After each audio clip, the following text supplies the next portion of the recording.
The Impossible Girl and the Man Who Saw Her. The crystal chandelier shattered against the marble floor, sending 1,000 tiny diamonds scattering across the foyer of the Ashford mansion. Isabella Ashford, 12 years old and dressed in a designer outfit worth more than most people's monthly salary, stood at the top of the grand staircase with her arms crossed, watching the chaos below with cold satisfaction. That's the fourth. Nanny this month, her father's assistant, whispered into his phone, his voice tight with desperation. No, I don't know what to do. Yes, she's getting worse. Isabella didn't care. Let them whisper. Let them quit. Let them all leave like everyone else had. Her mother had left 3 years ago, disappearing into a life of European vacations and strategic silence. Her father, billionaire tech mogul Richard Ashford, was present in body but absent in every way that mattered. His eyes always on a screen, his mind always in the next meeting, the next acquisition, the next thing that wasn't her. So Isabella had perfected her armor. She was rude, manipulative, destructive. She made grown adults cry. She'd gotten 6 tutors fired, countless staff members to resign, and had turned her father's pristine mansion into a battlefield where she was the only warrior left standing. No one could handle her. And deep down, buried beneath layers of anger and hurt, that's exactly what terrified her most. Marcus Webb pushed his cleaning cart down the marble hallway, the wheels squeaking softly in the early morning silence. At 42, his hands were calloused from years of honest work, his face lined with the kind of exhaustion that came from raising a child, alone while working nights to make ends meet. But his eyes were kind, the sort of eyes that had seen hardship and chosen gentleness anyway. He'd started at the Ashford estate just 3 days ago, taking the night shift that nobody else wanted. The pay was good, better than his previous job, and it meant he could be home when his daughter Emma woke up for school. 7-year-old Emma, who had her mother's smile and her father's determination, who never complained about their small apartment or the fact that Christmas presents came from thrift stores. Marcus knew about sacrifice. He knew about love. And he knew about the invisible wounds that money couldn't heal. It was his 4th night when he first encountered Isabella. He was cleaning the library at 2 in the morning, carefully dusting the leather-bound books that probably cost more than his car, when he heard it, a soft, choked sound coming from behind one of the reading chairs. He found her there, curled up in the darkness, her face buried in her knees. For a moment, she looked nothing like the terror everyone whispered about. She looked like what she was, a scared little girl, crying alone in the middle of the night. Hey, Marcus said softly, setting down his cleaning cloth. You okay? Isabella's head snapped up, her eyes red and furious. Get out! You're just the janitor. You're not supposed to be here. You're right, Marcus said, not moving. I am just the janitor, which means you don't have to pretend with me. Something flickered across her face, a crack in the armor. I'm not pretending anything, and I'm not crying. Okay, Marcus said simply. He sat down on the floor a respectful distance away, his back against a bookshelf. Mind if I take a break for a minute? My feet are killing me. Isabella stared at him suspicious, waiting for the lecture, the judgment, the adult disappointment she'd learned to expect. But Marcus just sat there quiet and undemanding. Why aren't you leaving? She finally asked. Seemed like maybe you could use some company, but I can go if you want. She didn't answer, which was answer enough. They sat in silence for several minutes, the vast house settling around them. Finally, Isabella spoke, her voice small in the darkness. Do you have kids? A daughter, Emma. She's 7.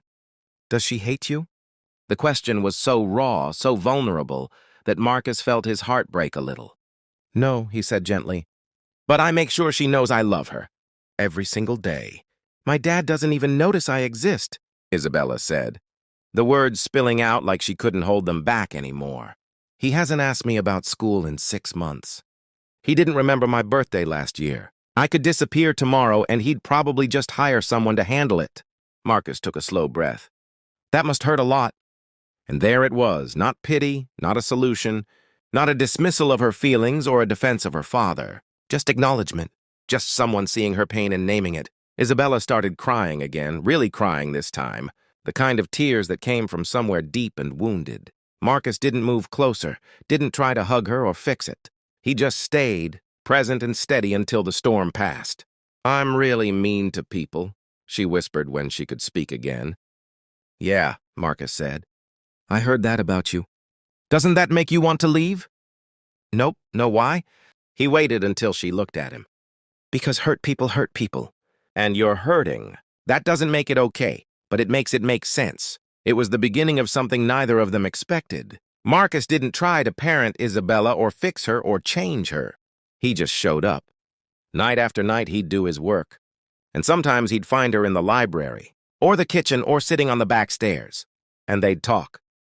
He told her about Emma, about working 2 jobs after his wife died, about the time Emma had given her only $1 to a homeless man because he looked sad.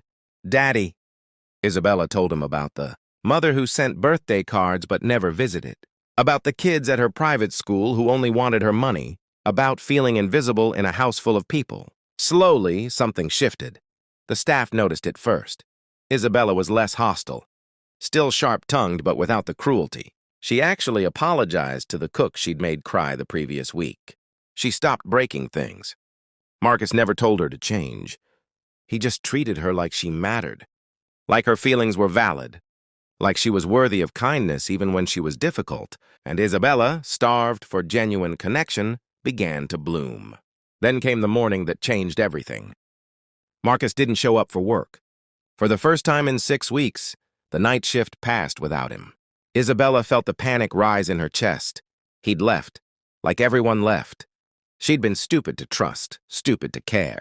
She found out the truth from the head of household staff the next evening. Marcus's daughter had been in an accident. Nothing life-threatening, but she'd broken her leg badly and needed surgery. Marcus had been at the hospital for 36 hours straight, and he'd be out of work for at least a week to care for Emma.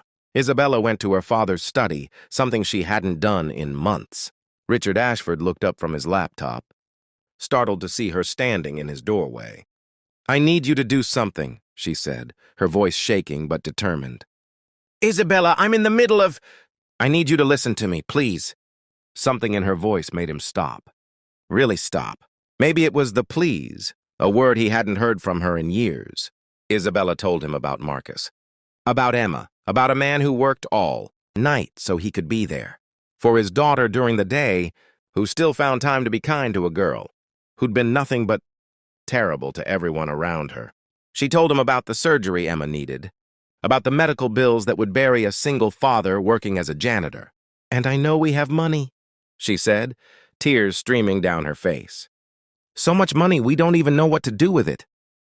But Marcus doesn't have enough, and he's the first person in 3 years who's treated me like I'm a real person. He's the only one who stayed. Richard Ashford looked at his daughter, really looked at her, and saw clearly for the first time in years. He saw a girl who'd been drowning while he'd been too busy to notice. He saw the pain he'd caused by choosing everything else over her. And he saw her compassion, breaking through despite everything, because of someone who'd shown her simple human kindness. "Okay," he said quietly. "Tell me what you need." What happened next became the talk of the hospital. Emma Webb's entire surgery was covered by an anonymous donor. So was her recovery care, her physical therapy, and a trust fund for her education. But more than that, Richard Ashford showed up at the hospital himself with Isabella. Marcus, exhausted and overwhelmed, stared as the billionaire he'd only seen in passing extended his hand. "My daughter tells me you're the reason she's still in our home," Richard said.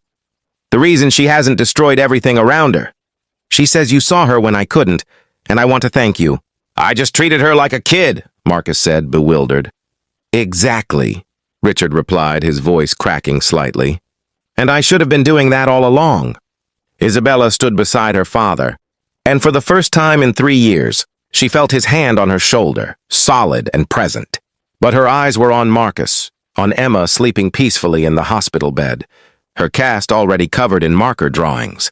"Can I visit sometimes?" Isabella asked Marcus quietly. "Emma told me she likes to draw, and I used to like drawing too. She trailed off. "Before you forgot how to do things that made you happy?"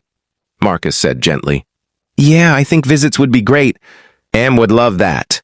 The story could end there, with a neat bow and lessons learned. But real life is messier and more beautiful than that. Richard didn't become Father of the Year overnight, but he started showing up. He started seeing. Marcus didn't become Isabella's savior. He was simply the person who reminded Her that she was worth caring about, that her pain was valid, that kindness was still possible. Isabella remained complicated, still stubborn, still sharp-edged. But she learned that those edges didn't have to cut. She learned that being vulnerable wasn't weakness, that asking for help wasn't failure, that love could exist even in broken places. Marcus continued working as a janitor, though Richard offered him a dozen other positions. "I like the work," Marcus said simply. "It's honest." But he moved to day shifts, and his daughter's future became secure in ways he'd never dreamed possible.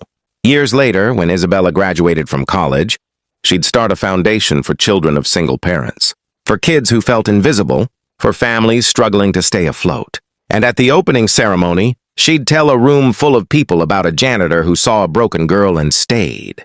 Anyway, who taught her that the most powerful thing we can offer each other isn't money or status or solutions. It's presence. It's seeing people. It's showing up again and again even when it's hard. Especially when it's hard. Because sometimes the impossible doesn't require grand gestures or dramatic interventions. Sometimes it just requires one person willing to sit in the darkness with someone and say, "I see you. You matter. I'm not leaving." And sometimes that changes everything.